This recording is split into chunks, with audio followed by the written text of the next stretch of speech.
Hi friends, ఈరోజు నేను ఒక స్టోరీ చెప్పబోతున్నాను. ఆ స్టోరీలో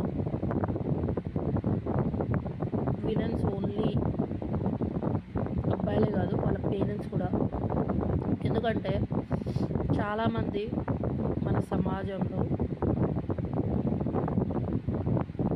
అది ఇంట్లో కావచ్చు బయట కావచ్చు, ఎవరైనా అబ్బాయిలు ఒక తప్పు చేస్తున్నారు అంటే తల్లిదండ్రులు వాడిని శిక్షించడం చాలా ముఖ్యం.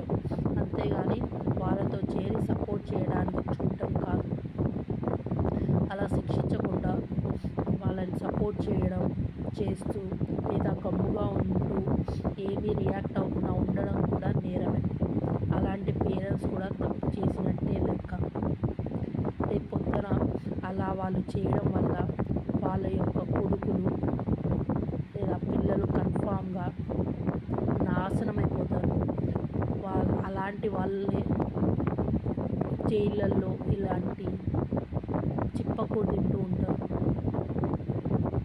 అప్పుడు ఎవడో ఒకడు కన్ఫామ్గా వాళ్ళని, ఆ ఎదవల్ని అలాంటి పరిస్థితికి తీసుకొస్తాడు.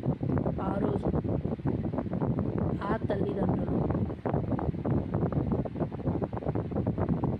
అలా తీసుకొచ్చిన వాడు ఆ ఇంట్లో మనిషి అయినా కూడా. ఇప్పుడు శ్రీకృష్ణుడి స్టోరీ మీకు తెలుసు కదా. శ్రీకృష్ణుడి యొక్క మేనల్లుడు శిశుపాలుడు. సో వాడు ఎన్నో తప్పులు చేస్తూ ఉంటాడు.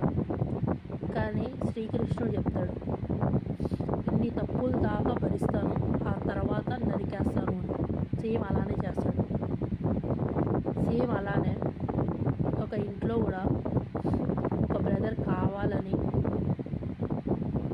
ఒక సిస్టర్ని విసిగిస్తూ టార్చర్ పెడుతూ ఉన్నా కూడా పేరెంట్స్ చూస్తూ డ్రామాలు ఆడుతూ ఉన్నా ఆ సిస్టర్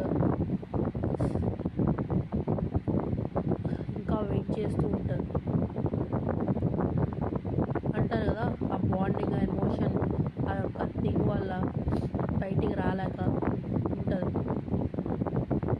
కానీ ఆ యొక్క సిమ్టమ్స్ ఎలా కనిపిస్తాయంటే, ఆ పెద్దవ బ్రదర్ ఎవడైనా ఉంటాడో వాడికి ఏదో ఒక రోజు కన్ఫామ్గా వాడికి శిక్ష పడుతుంది అని